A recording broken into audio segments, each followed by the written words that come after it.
പാലക്കാട് നിന്ന് കോഴിക്കോടേക്ക് റോഡ് മാർഗം 4 മണിക്കൂറുണ്ട്. ഈ ദൈർഘ്യം കുറയ്ക്കാനുള്ള ആശയമായിരുന്നു ഗ്രീൻഫീൽഡ് ഹൈവേ. 121 കിലോമീറ്റർ താണ്ടാൻ വേണ്ടത് വെറും 2 മണിക്കൂർ. എന്നാൽ ഇപ്പോൾ ഇതിൽ ആശ്വാസങ്ങൾക്കപ്പുറം 600ഓളം കുടുംബങ്ങളുടെ ആശങ്കയാണുള്ളത്.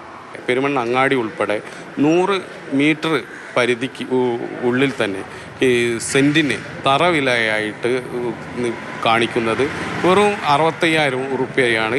ഈ 65,000 രൂപ കിട്ടിയാൽ ഒരു തരത്തിലും ഈ ഇരകളായ ആളുകൾക്ക് ഇതുമായി സഹകരിക്കാൻ തയ്യാറാവുന്നില്ല.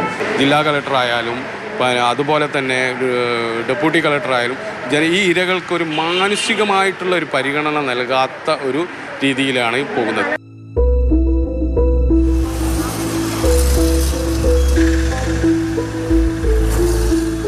കോഴിക്കോട് പെരുമണ്ണ പഞ്ചായത്തിലെ പുറ്റ്യാക്കടവ് മുതൽ ഒളവണ്ണ പഞ്ചായത്തിലെ കൂടത്തുംപാറ വരെയുള്ള 6 കിലോമീറ്റർ പരിധിയിലെ പ്രദേശവാസികളും വ്യാപാരികളുമാണ് ഇക്കാര്യത്തിൽ ആശങ്ക ഉയർത്തുന്നത്. സർക്കാർ നൽകുന്ന നഷ്ടപരിഹാരം ന്യായമല്ലെന്ന് ആവർത്തിക്കുകയാണ് വ്യാപാരികൾ അടക്കമുള്ളവർ. ഞങ്ങളെ വ്യാമോഹിപ്പിച്ച് വലിയ സംഖ്യ തരാമെന്നും പറഞ്ഞിട്ട് ഞങ്ങൾ ഒരു BVR ഇറക്കി, അതിന് പുറമെ അതിനും കുറച്ച് രണ്ടാമത് BVR ഇറക്കി. ഇതൊക്കെ ഇറക്കിയിട്ട് ഇപ്പോൾ ലാസ്റ്റിൽ അതിൻ്റെ പകുതി വിലയും കൂടെ ഇല്ലാത്ത രീതിയിലേക്കാണ് ഇവിടെ ഉദ്യോഗസ്ഥന്മാർ കൊടുത്തുകൊണ്ടിരിക്കുന്നത്. സ്ഥലത്തിന് തന്നെ കുറച്ച് പൈസ എന്നിട്ട് ഇപ്പം 2 വർഷം ആവാനായി. ഇപ്പം നമ്മൾ കുറച്ച് പൈസ ഒക്കെ കൊടുത്ത് കുറച്ച് സ്ഥലമൊക്കെ വാങ്ങി ഇപ്പോൾ അതൊന്നും ചെയ്യാൻ പറ്റാത്ത കണ്ടീഷനില്ല. വീടിന് പൈസ അവർ തരുന്നുമില്ല.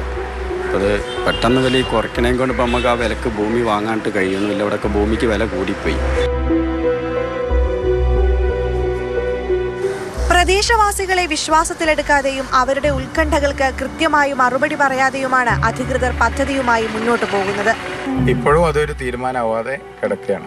അത് വലിയൊരു ആശങ്കയാണ്. കാരണം ഞങ്ങൾ വേറെ സ്ഥലത്ത് പോയി കച്ചവടം തുടങ്ങാൻ, എങ്ങനെയെങ്കിലും കടം വാങ്ങിയിട്ട് കച്ചവടം തുടങ്ങാനും പറ്റാത്തൊരവസ്ഥ, ഒഴിയാൻ പറ്റാത്തൊരവസ്ഥയിൽ ഇങ്ങനെ നഷ്ടപരിഹാരം എന്ന് പറഞ്ഞാൽ ഇപ്പം ഒരു ഗവൺമെൻറ് അല്ല, കേരളത്തിൽ മൊത്തം ഈ കൊടുക്കുന്ന പൈസ പറഞ്ഞാൽ 75,000 രൂപയാണ് കൊടുക്കുന്നത്. കടക്കാർക്ക് 75,000 റുപ്യ കൊടുക്കുക എന്ന് പറഞ്ഞിട്ട് ഒരു കടയിൽ 2 ആൾ ജോലി ചെയ്യുന്ന ആ ജീവിതം മുട്ടിച്ചിട്ട് 75,000 റുപ്യ കിട്ടി ഞങ്ങളിപ്പോഴത്തെ ആൾക്കാർ എന്ത് ചെയ്യാനാ? ഈ കട ഞങ്ങൾക്കിപ്പോൾ ഈ കട ഇങ്ങനെ പോകുമെന്ന് പറഞ്ഞിട്ട് വേറൊരു കട എടുത്തിട്ട് അതിന് അഡ്വാൻസ് കൊടുക്കാനും അതിനുള്ള സാമ്പത്തിക ശേഷി ഇല്ലാത്തൊരവസ്ഥയിൽ നിൽക്കുമ്പോൾ ഞങ്ങൾ എന്ത് ചെയ്യും? റോഡുകൾ, മെച്ചപ്പെട്ട അടിസ്ഥാന സൗകര്യങ്ങളെല്ലാം ഒരു നാടിനെ പുരോഗതിയിലേക്ക് നയിക്കും. എന്നാൽ ചില വികസന പദ്ധതികൾ ഒരു നാടിനെ തന്നെ നേരിടുന്ന ആശങ്കയിലായിട്ടും. അതിന് ഏറ്റവും വലിയ ഉദാഹരണമാണ് പെരുമണ്ണയിലെ ജനങ്ങളുടെ ഇപ്പോഴത്തെ അവസ്ഥ.